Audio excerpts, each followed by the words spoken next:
Good afternoon. How are you? Well, I'm out and it's been raining, so if I look a little wet, it's because I am a little wet. And hopefully we'll get a chance to talk before it resumes. No, I didn't wear a hat. I should have worn a hat. I can hear my mother telling me I should be wearing a hat. I never like really hats. There are a couple of hats I like. So my Jefferson report on the weather is chilly, 40s, going down. But tomorrow it's going to be, I swear I heard somebody predicting 80 degrees. There's no sun. It's overcast. And it has a nice Irish mist about the day.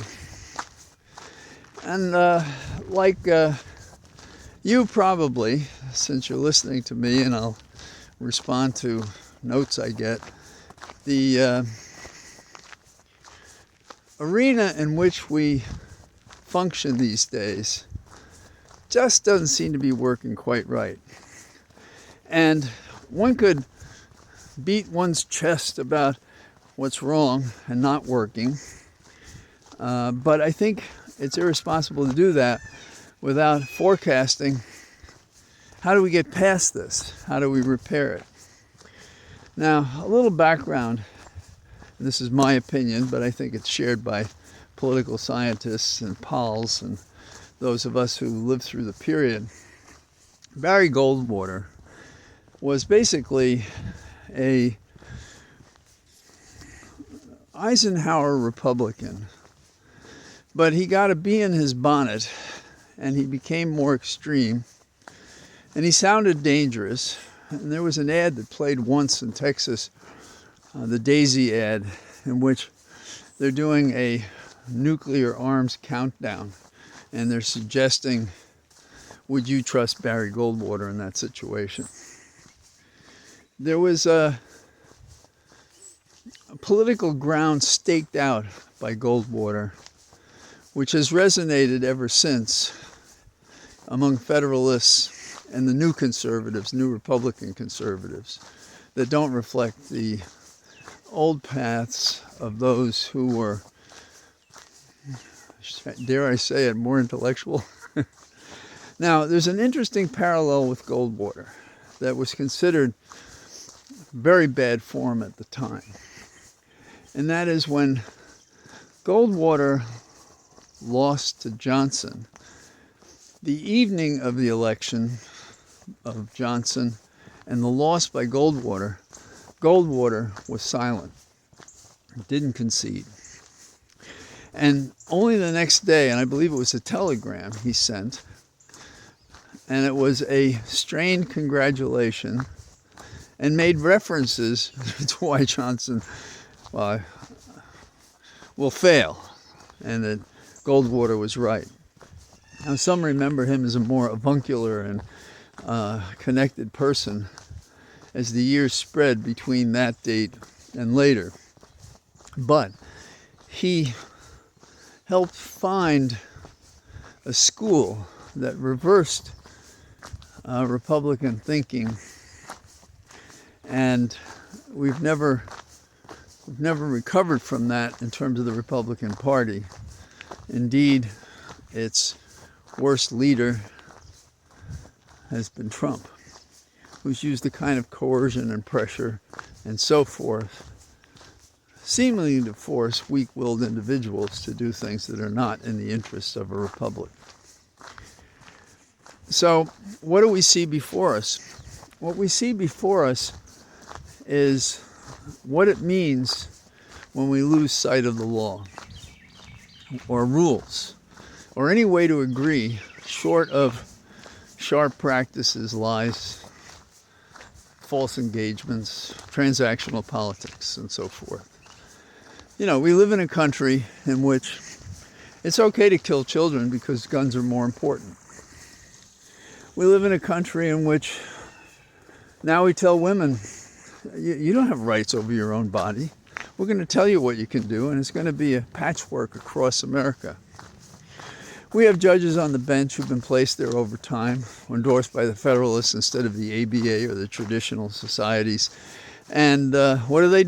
They do the bidding of a politician. Politics has invaded the courts like at no time in my lifetime in this administration, that is the administration out of office, Trump. So what do we have? We have the cult of six in the Supreme Court. If we removed two of those judges, and time may do that, we would have a 5-4 court if nothing else changed. And the president could be Biden changing the course of that court. Law could be restored in America. That's just one of the aspects of having Biden win the presidency. Now, a lot of people talk about, oh, they're tired of Biden, they don't like Biden. Do they really know Biden? It's really terrible what can happen to the reputation of any person in America if you keep beating them long enough and saying they're one thing or another. It's a nice antidote for those of you who want a political sunshine for a day or two that has a lasting effect. And what I'm referring to in my poesy, my semi-poetic language, is the interview that Howard Stern had on Sirius XM with Joe Biden. He did it on Friday. No, is that right? No. Well, anyhow, the beauty of the interview is that Howard Stern asked a whole bunch of questions over an hour and change about all sorts of things. The only thing reported in the papers, by the way, is that Biden said, sure, I'll debate him, meaning Trump. But that shouldn't be the story. The story should be the story of the man, who he is, and why he should be president. And he spoke competently, amusing, in depth about who he is, the great losses in his life, what motivates him, flaws he believed in, choices he made in his life. In other words, we have a man who dedicated his life to difficult issues, choosing not to make a dollar, but to make a difference. And that message hasn't gotten out. And whoever, for whatever reason, said, yeah, go do the Howard Stern show. And let's see what happens. I think anybody that wants a dose of patriotism, an appreciation for the worthiness of a leader, to see a man who has, like maybe most, if not all of us, had some joys and successes and has held a few chapters of their life dedicated to very difficult and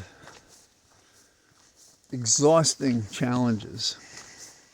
They go right to the soul of the person.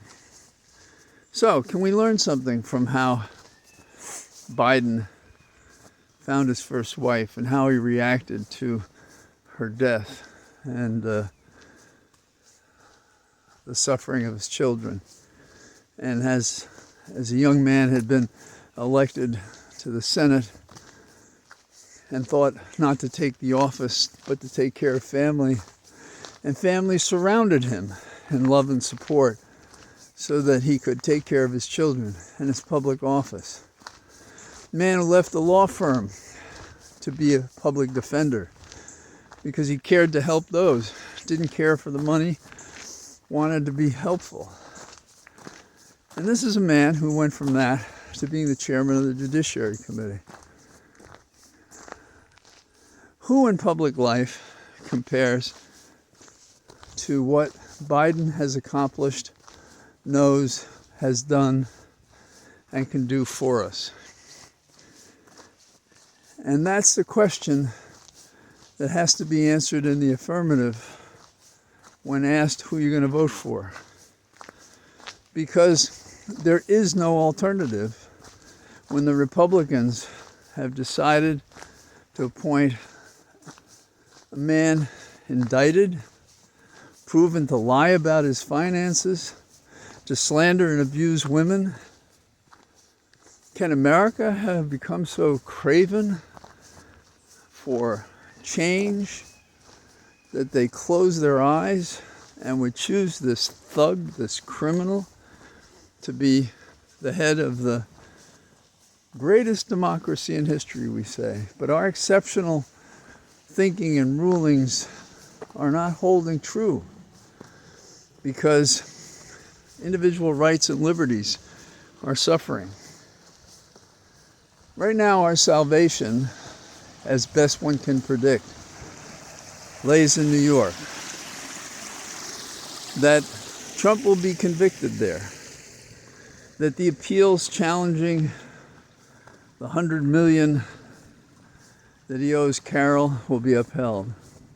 The $500 million for lying about his business and how he filed documents with banks and tax officials, he'll lose that too.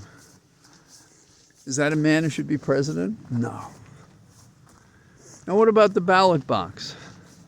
Are you telling me nobody in America is going to care that this thug should be president? It's just not right. So I think the good news is that there are these signs.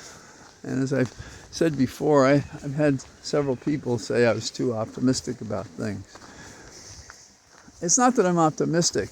It is that there's no choice but to fight, to have the resolve to fight for what makes this a better country, because it also makes it a better place for you and I, our families, our friends, the people we care about, the air we'd like to be able to breathe, the children we'd like to save from gunfire. All of these worthy undertakings, no matter who you are or where you're from, these have to be things that are more important to you than shouting and screaming with little red hats about a man who's a great pretender, a liar who cares about no one but himself.